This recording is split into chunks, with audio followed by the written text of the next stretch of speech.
Chapitre 34. Que les vertus ne s'acquièrent que peu à peu et par degrés, les unes après les autres. Bien que le vrai serviteur de Jésus-Christ, qui aspire à la plus haute perfection, ne doive point mettre de borne à son avancement spirituel, il faut toujours que la prudence modère en lui de certains excès d'une ferveur inconsidérée, à qui d'abord rien n'est difficile, mais qui est sujette à se ralentir et à s'éteindre tout à fait.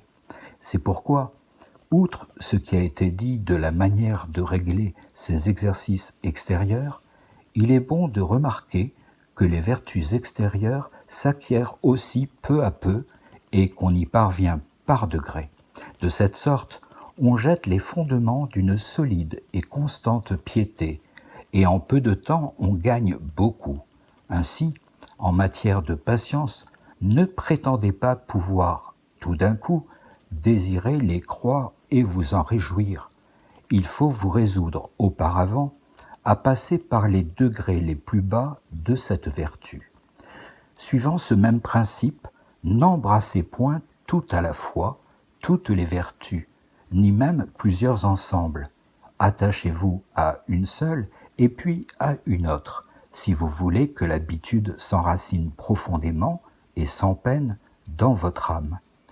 Car n'entreprenant qu'une vertu et ne cessant de vous y exercer, votre mémoire s'y appliquera davantage.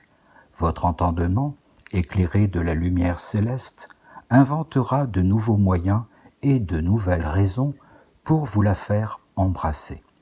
Votre volonté, enfin, s'y portera avec plus d'ardeur, ce qui n'arriverait pas si ces trois puissances étaient partagées à plusieurs objets.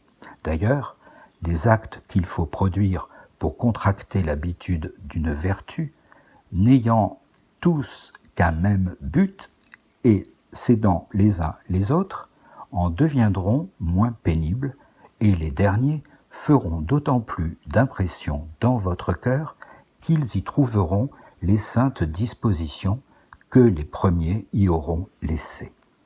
Toutes ces raisons vous paraîtront convaincantes si vous faites réflexion que quiconque s'exerce bien dans une vertu apprend insensiblement à s'exercer dans les autres, et qu'une vertu ne peut se perfectionner qu'en même temps toutes les autres ne se perfectionnent, à cause de l'étroite union qu'elles ont ensemble, comme les rayons du même soleil.